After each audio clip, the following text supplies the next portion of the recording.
Good morning everyone, स्वागत है आप सभी का विजडम एजुकेशन में। आज 12 जून 2020 है, तो दैनिक जागरण के कंप्लीट न्यूज़ एनालिसिस करेंगे राष्ट्रीय संस्करण का, जो यूपीएससी और state PCS point of view से रिलेवेंट होगा, इम्पॉर्टेंट होगा, राइट। तो चलिए डिस्कशन स्टार्ट करते हैं, लेकिन उससे पहले हमारे चैनल पर नए हैं तो सब्सक्राइब कर दें, पुराने हैं तो लाइक कर दें, शेयर करें। कोई क्वेश्चन पूछना है तो कमेंट सेक्शन में क्वेश्चन पूछ सकते हैं।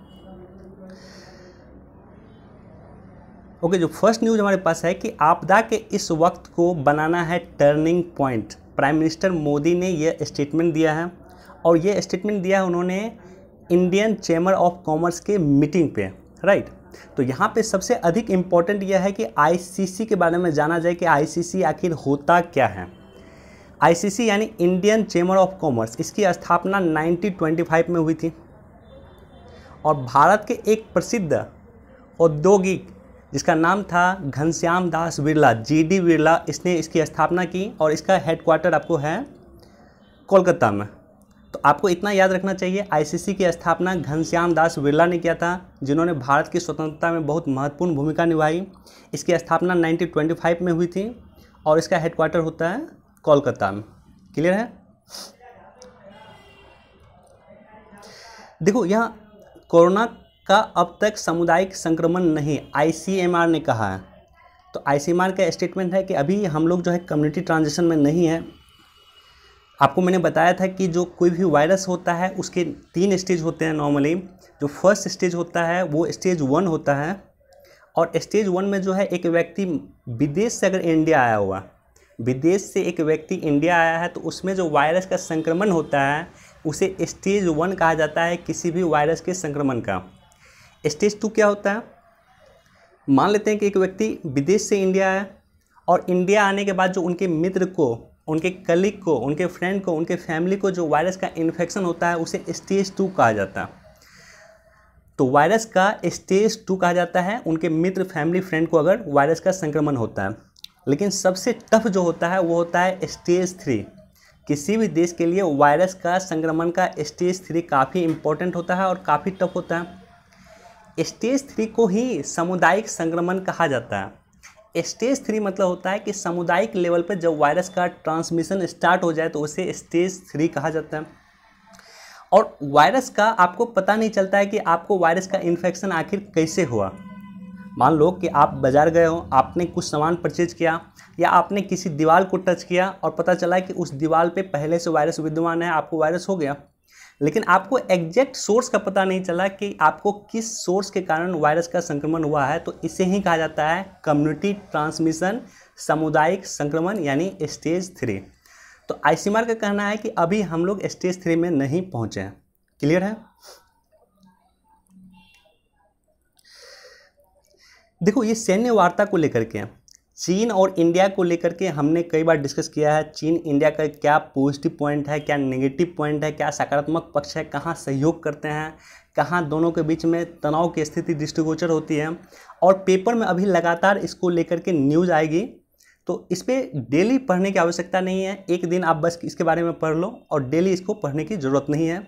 बस लोकेशन याद रख लेना, चीन और इंडिया के बीच में जो इम्पोर्टेंट लोकेशन है, जैसे चुम्बा घाटी हो गया, गलवान घाटी हो गया, पेगोंग तोसो मोरिरी झील हो गया, अरुणाचल का क्षेत्र हो गया, डोकलाम का क्षेत्र हो गया। तो ये जो लोकेशन है, ये location UPSC point of view से अधिक रिलेवेंट है, राइट।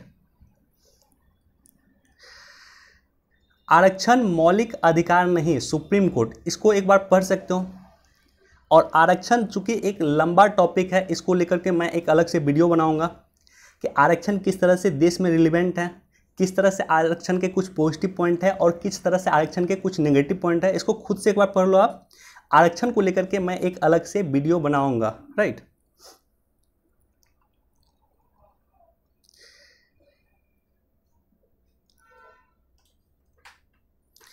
देखो, ये भी जो है नेपाली प्राइम मिनिस्टर बोले बातचीत के जरिए भारत से अपनी भूमि हासिल करेंगे। तो जिस तरह से चीन का इशू चल रहा है उसी तरह से नेपाल का इशू चल रहा है, और प्रत्येक दिन आपको पेपर में नेपाल के बारे में या चीन के बारे में आपको मिल जाएगा। डेली पढ़ने की आवश्यकता नहीं है। बस नेपाल के साथ भी जो हमारा लोकेशन है, खास करके लिपुलेख दर्रा हो गया, लिम्पियाथुरा हो गया, ये सब जो नेपाल के साथ लोकेशन है, जो डिस्प्यूट का लोकेशन है, उसको बस एक बार देख लेना।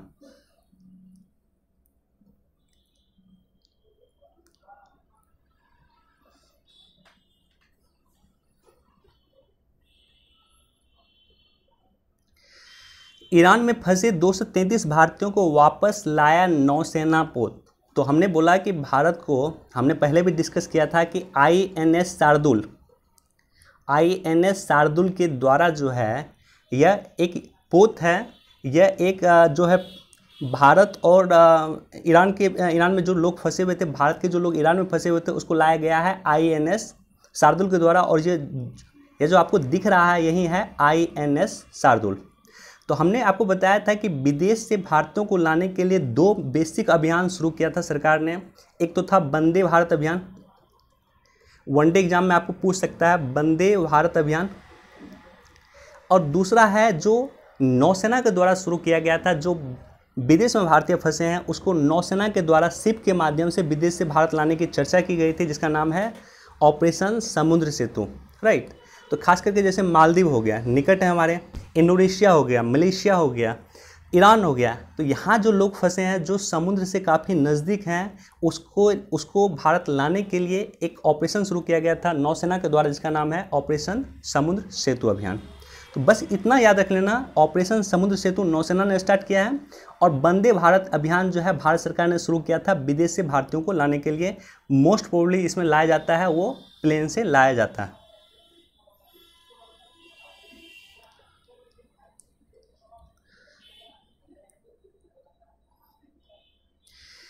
इसको एक बार आप पढ़ सकते हो, इसको खुद से एक बार आप पढ़ लेना, एक इम्पॉर्टेंट न्यूज़ है इस पेज का, राइट।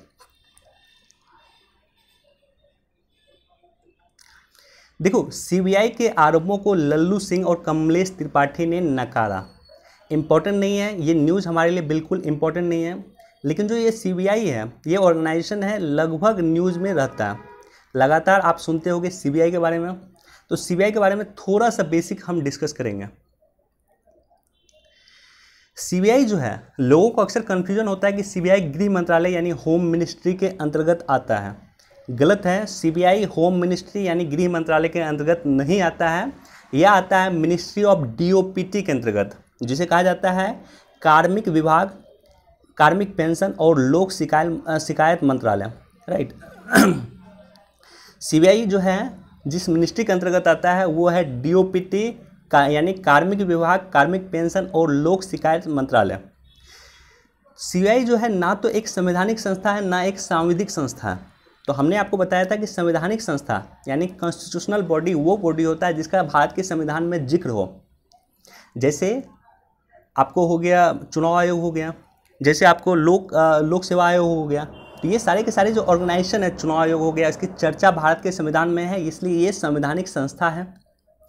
वैसी संस्था जिसका निर्माण संसद के किसी एक्ट के माध्यम से किया जाता है उसे कहा जाता है स्टैट्यूटरी बॉडी। जैसे एनजीटी आपको एक स्टैट्यूटरी बॉडी हो गया, सीपीसीबी एक स्टैट्यूटरी बॉडी हो गया, यानी इससे कहा जाता है हिंदी में सांविधिक संस्था। सीबीआई का निर्माण ना तो संसद के द्वारा हुआ है और ना ही इसका संविधान में जिक्र है, इसलिए ये तो ना तो संवैधानिक संस्था है और ना सांविधिक संस्था है, neither it's constitutional body nor it's statutory body. तो सवाल ये उठता है कि इसे किस एक्ट के माध्यम से शक्ति प्राप्त है, यानी सीबीआई जो है किस एक्ट के माध्यम से किसी व्यक्ति पे छानबीन कर सकता है या एक्शन ले सकता है। तो ये है दिल्ली स्पेशल एस्टेब्लिशमेंट एक्ट। इसके तहत दिल्ली स्पेशल एस्टेब्लिशमेंट एक्ट, इसके तहत सीबीआई को शक्ति प्राप्त है और एक प्रस्ताव के माध्यम से इसकी स्थापना हुई थी। और यह प्रस्ताव आया था 1963 में, 1 अप्रैल 1963 में एक प्रस्ताव आया था और इस प्रस्ताव के माध्यम से सीबीआई की स्थापना की गई थी। उसके बाद इंटरपोल का आपने नाम सुना होगा। तो इंटरपोल जो है, इंटरपोल का सहयोगी है आपको सीबीआई। इंडिया के अंतर्गत इंटरपोल का सहयोगी सीबीआई है, यानी इंटरपोल को किसी चीज़ की आवश्यकता होती है, किसी व्यक्ति की जांच की जरूरत होती है तो भारत में उसे सहयोग करना होता है। भारत में अगर उसे जानकारी प्राप्त करनी होती है तो वो सीबीआई से प्राप्त कर सकती है।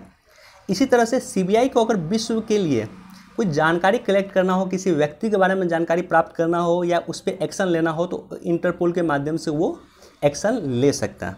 क्लियर है? तो बेसिकली सीबीआई के बारे में इतना बेसिक पॉइंट आपको क्लियर होना चाहिए। देखो यहाँ पे जो एक लेक है, ये जो झील है इसको कहा गया है लोनार झील। ऐसा कहा जाता है कि लूनार झील, देखो दिखने से आपको स्पष्ट होगा, ऐसा कहा जाता है कि ये जो है एक प्लेन सरफेस था, एक समय में प्लेन भूमि था और ऊपर से आसमान से कुछ उल्का पिंड गिरा, उसके बाद ये जो है धंस गया इस तरह से, राइट। इसके धंसने के बाद जो है ये झील बन गया आपको लोनार झील। नॉर्मल प्लेस था, ऊपर से कोई उल्का पिंड गिरा और उसके बाद जो है इस जगह का निर्माण हुआ, इसलिए इसे कहा गया लोनार झील। ये महाराष्ट्र में है, याद रखना, वनडे एग्जाम में कई बार क्वेश्चन पूछा है और खास करके स्टेट पीसीएस में भी कि लोनार झील कहाँ है, तो महाराष्ट्र में।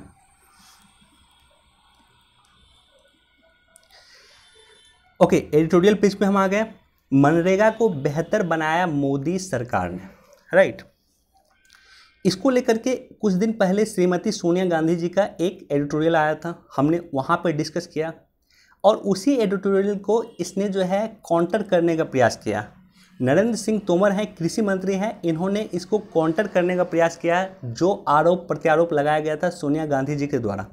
बहुत ज़्यादा इंपॉर्टेंट नहीं है, एक बार इसको पढ़ सकते हो, इससे ज़्यादा इंपॉर्टेंट नहीं है। लेकिन ये जो न्यूज़ है, ये जो सेकंड आर्टिकल है, सेकंड एडिटोरियल है, ये बहुत इंपॉर्टेंट है कि प्रवासी कामगार नीति के मूल मंत्र, राइट। तो यहाँ पे जो है कुछ स्पेशल पॉइंट दिया हुआ है, उसके बारे में भी हम जिक्र करेंगे कि किस तरह से राष्ट्रीय प्रवासी नीति तैयार कर रही है सरकार और किस तरह से जो है राष्ट्रीय प्रवासी नीति तैयार करने में क्या योगदान हो सकता है और क्या क्या पॉइंट हो सकता है जो एग्जाम पॉइंट ऑफ व्यू से खास करके मेंस में आपके लिए रिलेवेंट होगा, इंपॉर्टेंट होगा। देखो, प्रवासी की समस्या को लेकर के जो प्रारंभिक विचारक रहे हैं, जो महत्वपूर्ण विचारक रहे हैं, उसका नाम है रेवेनस्टीन। रेवेनस्टीन जो है एक महत्वपूर्ण विचारक रहे हैं जिन्होंने एक अपना आइडियोलॉजी दिया प्रवासी को लेकर के। सर्वप्रथम उनकी किताब आई थी 1989 में, और ये सब जाकर के लिख लेना अपने नोट में, इम्पोर्टेंट है।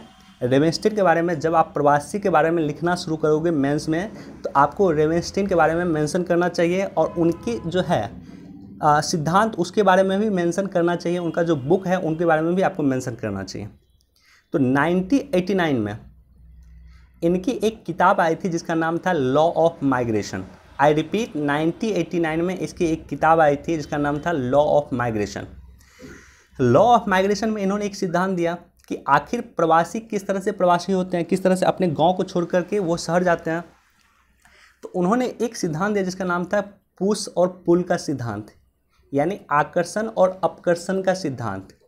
यानी जो गांव में जो व्यवस्था है, गांव में जो सामाजिक व्यवस्था हो गया, या गांव में जो है अच्छे स्वास्थ्य नहीं है, गांव में जो है अच्छी शिक्षा नहीं है, तो इस सब से जो है वो विकसित होता, अपकर्षित होता है।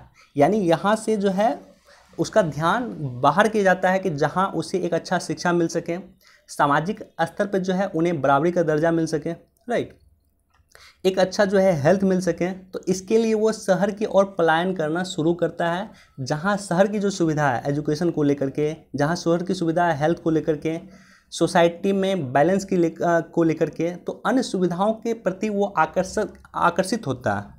यानी शहर की जो सुविधा है उसको लेकर के वो आकर्षित होता है, और गांव में जो सुविधा नहीं मिलता है उसके कारण वो अपकर्षित होता है, यानी वहाँ से उसका ध्यान हटता है और शहर की तरफ जाता है। इस तरह से एक व्यक्ति गांव से शहर की ओर मूव करता है। क्लियर है?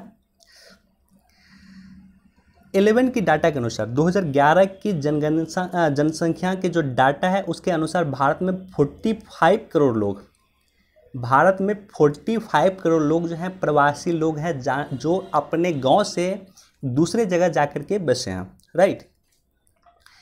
यूनेस्को का जो है एक रिपोर्ट है, ये रिपोर्ट को भी आप कोट कर सकते हो, 13 का रिपोर्ट है। इस रिपोर्ट के अनुसार भारत की जीडीपी में प्रवासी मजदूरों का या प्रवासी लोगों का योगदान 10% है। 10% काफ़ी बड़ा अमाउंट होता है। भारत की जीडीपी में 10% का योगदान, मतलब आप कह सकते हो कि लगभग 21 या 22 लाख करोड़ के आसपास योगदान है इनका भारत की जीडीपी में, जो काफ़ी बड़ा अमाउंट होता है। तो अब देखो, अब यहाँ पे लेखक ने क्या डिस्कस किया, ये तो हमारे पॉइंट था, ये हमारी मन की बात थी। अब लेखक के मन की बात डिस्कस करते हैं कि लेखक का क्या कहना है। जो राइटर है, ये कहना है राइटर का कि आखिर सरकार को क्या करना चाहिए। सरकार अगर राष्ट्रीय प्रवासी नीति बनाएगी तो सरकार को किस पॉइंट पे ध्यान देना चाहिए कि सरकार कैसे राष्ट्रीय प्रवासी नीति तैयार कर सके। तो सबसे पहले सरकार को जो है जो कामगार हैं, जो वर्कर हैं, जो लेबर हैं, उसका एक डाटाबेस तैयार करना चाहिए। डाटाबेस में क्या होगा, उसका नाम हो गया, उसका घर का एड्रेस हो गया, उसकी क्या क्वालिफिकेशन है वो हो गया, उसके साथ ही साथ जो है वो कहाँ पे काम करता है ये हो गया, कितना दिन उन्होंने काम किया ये हो गया। तो इस तरह का एक कंप्लीट डाटाबेस उनके पास होना चाहिए, सरकार के पास होना चाहिए, राज्य सरकार और केंद्र सरकार दोनों के पास होना चाहिए कि एक मजदूर कहाँ काम करता है, क्या काम करता है, किस चीज़ का उसे एक्सपीरियंस है।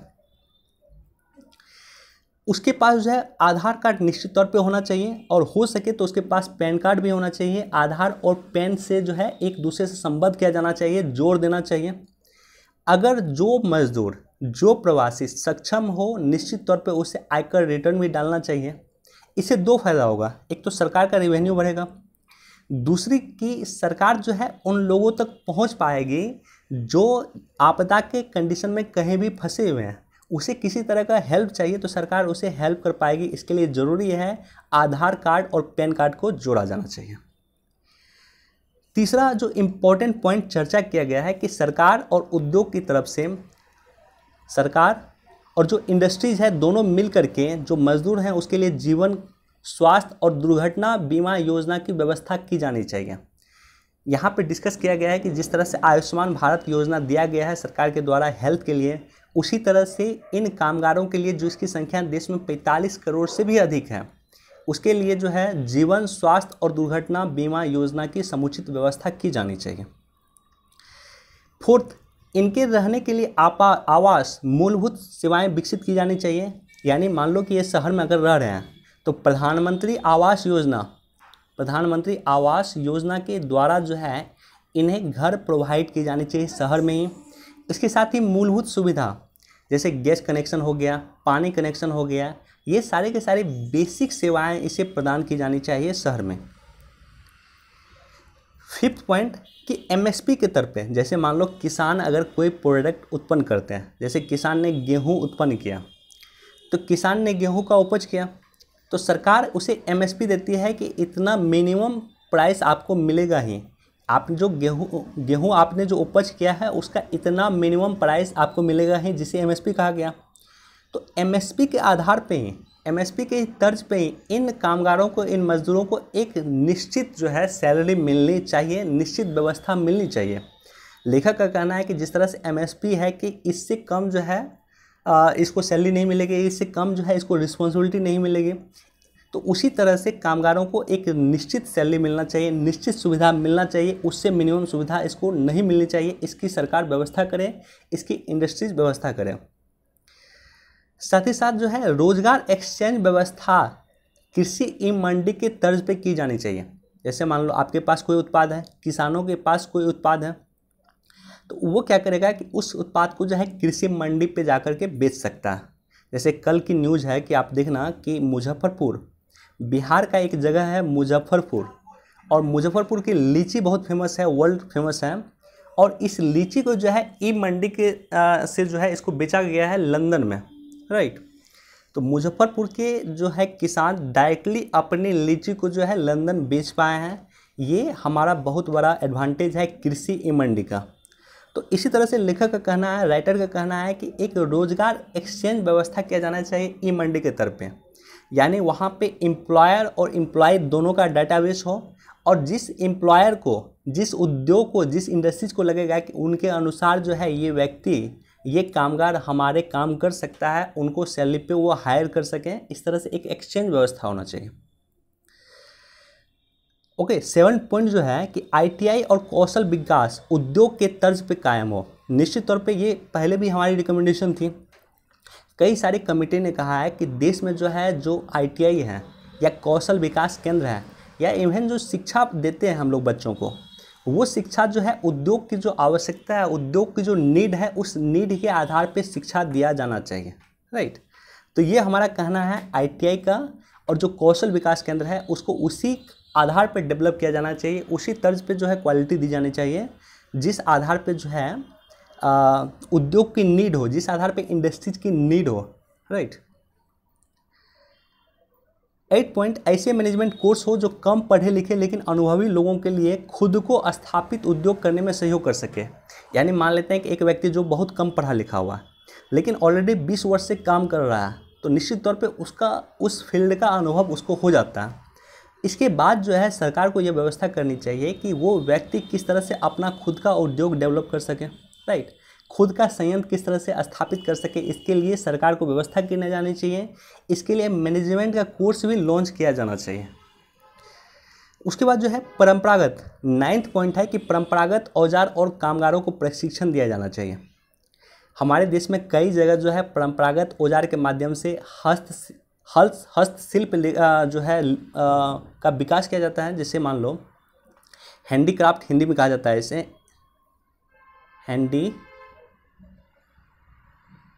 अंग्रेजी में इसे हैंडीक्राफ्ट उद्योग कहा जाता है, जिसे जो व्यक्ति होते हैं, जो कामगार होते हैं, अपने हाथ से जो है किसी सामान को बनाते हैं। तो हैंडीक्राफ्ट उद्योग काफ़ी फेमस है। तो यहाँ पे लोग परंपरागत जो है औजार का इस्तेमाल करते हैं और इसी हैंडीक्राफ्ट उद्योग को अगर हमें फेमस करना होगा तो इसे आधुनिक औजार के साथ हमें रिप्लेस करना होगा। तो राइटर का कहना है कि इसे जो है आधुनिक औजार के साथ रिप्लेस करना चाहिए ताकि जो है निर्माण अधिक से अधिक बढ़ सके और साथ ही साथ कामगारों को थोड़ा सा प्रशिक्षण इस सेक्टर में उसे दिया जाना चाहिए। और लास्ट है अंतिम पॉइंट है कि घर लौट चुके कामगारों को स्थानीय स्तर पे ही प्रशिक्षण और रोजगार उपलब्ध करवानी चाहिए। जैसे मान लो कि एक व्यक्ति जो अपने गांव लौटा है या गांव के आसपास को जो क्षेत्र है, उसका जिला हो गया, उसका जो ब्लॉक हो गया, उसकी कुछ न कुछ खासियत होती है, वहाँ कुछ न कुछ उद्योग डेवलप होता है या कुछ उसकी लोकल पहचान होती है, लोकल इंडस्ट्रीज होती है। तो हमें इस लोकल इंडस्ट्रीज को बढ़ावा देना चाहिए, उसे वहीं पे रोज़गार प्रोवाइड करनी चाहिए और साथ ही साथ वो जो वस्तु का निर्माण करेगा उस वस्तु के लिए हमें इंटरनेशनल मार्केट या निर्यात पे जो है हमें बढ़ावा देना चाहिए कि किस तरह से उसके गांव की जो बनी वस्तु है किस तरह से उसका एक्सेस हो पाए, उसका जो है बना हुआ सामान जो है वो पहुंच पाए, विदेश में पहुंच पाए, उसका बना हुआ सामान जो है दिल्ली जैसे महानगर में, मुंबई जैसे महानगर में पहुंच पाए। तो ये 10 पॉइंट था जो राष्ट्रीय प्रवासी नीति अगर बने या सरकार बनाए तो इनको ध्यान में रखा जाना चाहिए। निश्चित तौर पे काफ़ी अच्छा पॉइंट है, इसे जाकर के अपने नोट में आप नोट कर सकते हो और साथ ही साथ इसको एक बार ज़रूर पढ़ना एक बार अपने से भी, राइट।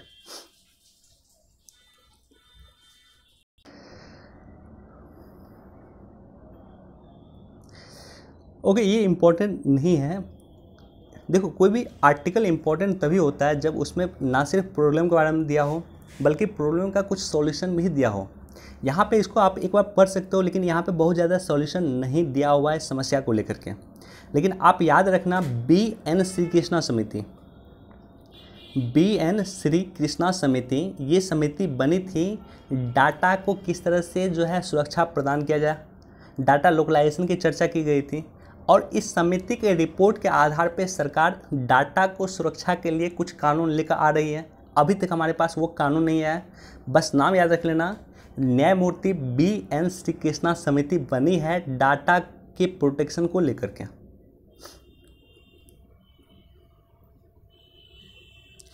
ओके, AGR बकाये मामले में PSU को राहत की उम्मीद। अब देखो, AGR लगातार चर्चा में था, पिछले वर्ष लगातार AGR चर्चा में था, इस बार भी AGR के बारे में बेसिक कॉन्सेप्ट हमें क्लियर होना चाहिए। तो AGR क्या होता है, सबसे पहले तो ये जानो, इसे कहा जाता है एडजस्टेड ग्रॉस रेवेन्यू। कहानी शुरू होती है 1999 में, 1999 में, और ये कहानी होती है स्पेक्ट्रम डिस्ट्रीब्यूशन को लेकर के। बहुत सारी कंपनी स्पेक्ट्रम डिस्ट्रीब्यूशन में शामिल हुई, सरकार ने उसे जो है स्पेक्ट्रम दिया और स्पेक्ट्रम के बदले में जो कॉस्ट चाहिए इमीडिएटली कंपनी ने सरकार को नहीं दिया। कंपनी ने इतना कहा है कि हमें आप स्पेक्ट्रम दे दो और इस स्पेक्ट्रम के माध्यम से जो है हम टेलीकॉम सेवा लोगों तक पहुंचाएंगे और उसके बाद जो है लोगों से जो हमें पैसा मिलेगा उस पैसा के आधार पे हम आपको भुगतान कर देंगे जो आपके स्पेक्ट्रम का कॉस्ट होता है। क्लियर है? उसके बाद हुआ क्या कि ये जो कंपनी है, ये कंपनी हमेशा शो करने लगी कि हमें लॉस हो रहा है, हमें जो है कॉलिंग सेवा सस्ती हो गई है, मैसेजिंग सेवा सस्ती हो गई है तो हमें लॉस हो रहा है और इस कारण हम आपको भुगतान नहीं कर पा रहे हैं।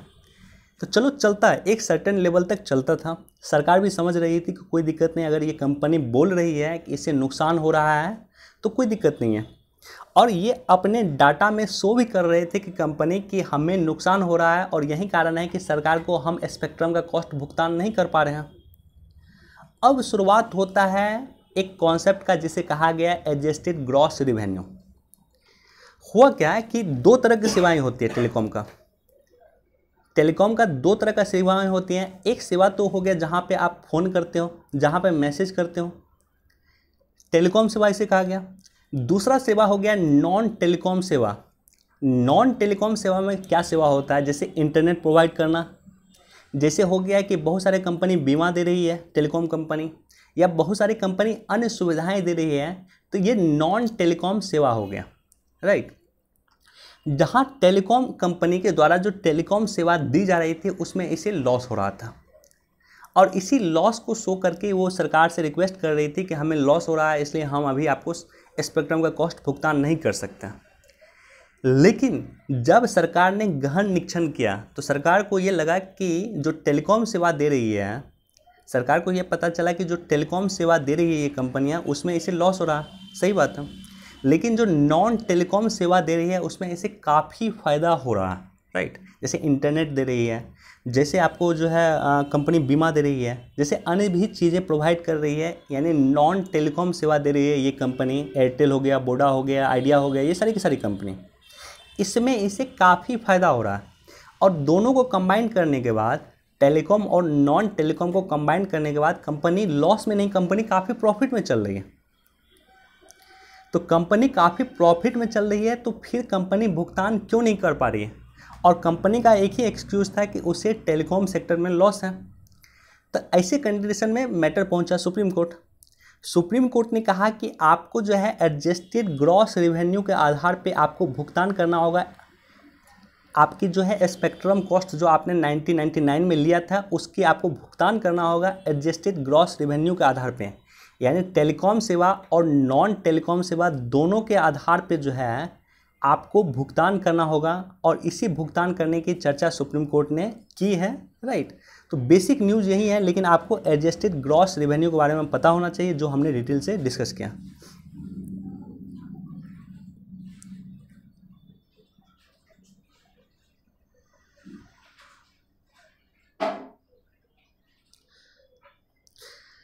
देखो यहाँ पे जो है यहाँ पे जो घटनाएं हुई है, गैस लीक की जो घटना हुई है, जो आग लगा है, तो याद रखना असम के तिनसुकिया जिले में लगा, राइट। और यहाँ जो एक ऐप के बारे में जिक्र है, एक ऐप है जो दामिनी ऐप है, जो वज्रपात अगर होगा तो उसकी जानकारी दे देगी। इस ऐप का नाम है दामिनी ऐप और इसके जो बनाया है वो बनाया है ITMR, I repeat it's ITMR, यानी Indian institute of tropical metrology, ITMR बनाया है जो पुणे में है। कई बार क्वेश्चन पूछा है वनडे एग्जाम में, ITMR कहाँ है, तो पुणे में है। इसी ने इस ऐप को डेवलप किया है, ऐप का नाम है दामिनी ऐप। तो चलिए आज हमारे पास इतना ही न्यूज़ था। वीडियो देखने के लिए बहुत बहुत धन्यवाद। Please do like, share and subscribe. Thank you.